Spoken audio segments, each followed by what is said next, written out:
నమస్తే welcome to dot news నేను Anusha Telugu Desam party అధినేత చంద్రబాబు నాయుడు అభ్యర్థుల తుది జాబితా విడుదల చేశారు.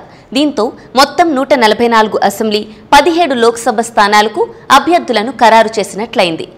చివరి జాబితా కూడా విడుదలైపోయిన నేపథ్యంలో కొందరు సీనియర్లను పక్కన పెట్టేసినట్లు నిర్ధారణ అయింది. అదే విధంగా కొందరు తమ వారసుల కోసం ప్రయత్నించగా వారికి కూడా ఛాన్స్ లేదని తేల్చేశారు. తాజా జాబితా తర్వాత టికెట్ రాని నేతలు భగ్గుమంటున్నారు. పార్టీ కోసం కష్టపడిన వారికి టికెట్లు ఇవ్వకుండా వలస నేతలకు ఇచ్చారని మండిపడుతున్నారు. టీడీపీ తుది జాబితా కోసం పార్టీలోని కొందరు సీనియర్లు చాలా ఆసక్తిగా ఎదురుచూశారు. దేవినేని ఉమ, ఆలపాటి రాజేంద్ర ప్రసాద్, బండారు సత్యనారాయణ, గంటా శ్రీనివాసరావు, జేసీ దివాకర్ రెడ్డి తదితరులు జాబితాలో తమ పేర్లు ఉంటాయని ఆశించారు. అయితే అందరికీ జలకిచ్చిన చంద్రబాబు ఒక్క గంటా శ్రీనివాసరావుకు మాత్రం ఆయన కోరుకున్న భీమిలి టికెట్ కేటాయించారు.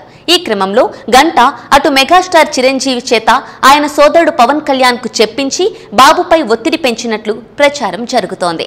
అయితే భీమిలి టికెట్ ఇచ్చినందుకు గాను జిల్లాలో 4 అసెంబ్లీ నియోజకవర్గాల్లో పార్టీ అభ్యర్థుల ఖర్చును గంటానే భరించాలని డీల్ కుదిరినట్లు చెబుతున్నారు. పరిటాల శ్రీరామ్ ధర్మవరం టికెట్ ఆశించారు. ఆయన తల్లి సునీతకు టికెట్ కేటాయించిన చంద్రబాబు తనయుడికి మాత్రం టికెట్ ఇవ్వలేదు. అదేవిధంగా అనంతపురం లోక్సభ స్థానానికి తన కుమారుడికి సీటు ఆశించిన జేసీ దివాకర్ రెడ్డికి కూడా మొండి చేయి చూపించారు. ఆయన తనయుడు పవన్ కు టికెట్ లేదని తేల్చేశారు.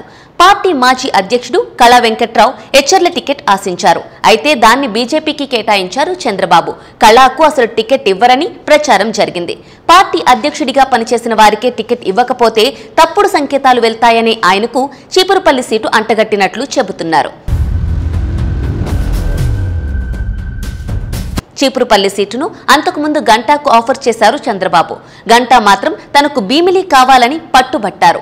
ఓడిపోయే చీపురుపల్లి సీటు తనకెందుకని ఆయన పట్టుబట్టడంతో గంటాతో బేరసారాలాడి ఆయనకు భీమిలి ఇచ్చారు. కళా వెంకట్రావుకు టికెట్ ఇవ్వలేదని అనుకోకుండా చీపురుపల్లి ఇచ్చి చేతులు దులుపుకున్నారని కళా వర్గీయులు అసంతృప్తితో ఉన్నారు.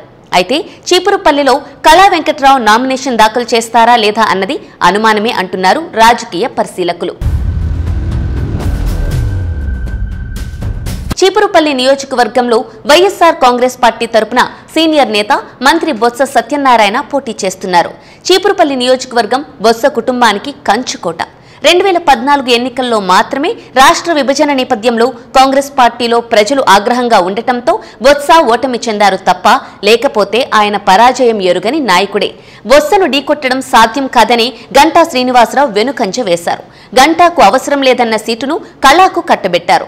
ఈ జాబితాలోని దేవినేని, బండారు సత్యనారాయణ, ఆలపాటి రాజేంద్ర ప్రసాద్, మండలి బుద్ధా ప్రసాద్ల పేర్లు లేవు.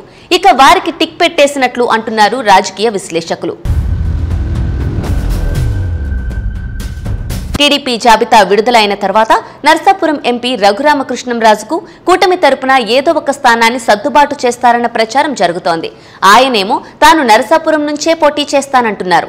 తాను కూటమిలో ఏ పార్టీలోనూ సభ్యుణ్ణి కాదు కాబట్టి ఎవరు టికెట్ ఇస్తే ఆ పార్టీలో చేరి బరిలో దిగుతానని అంటున్నారు.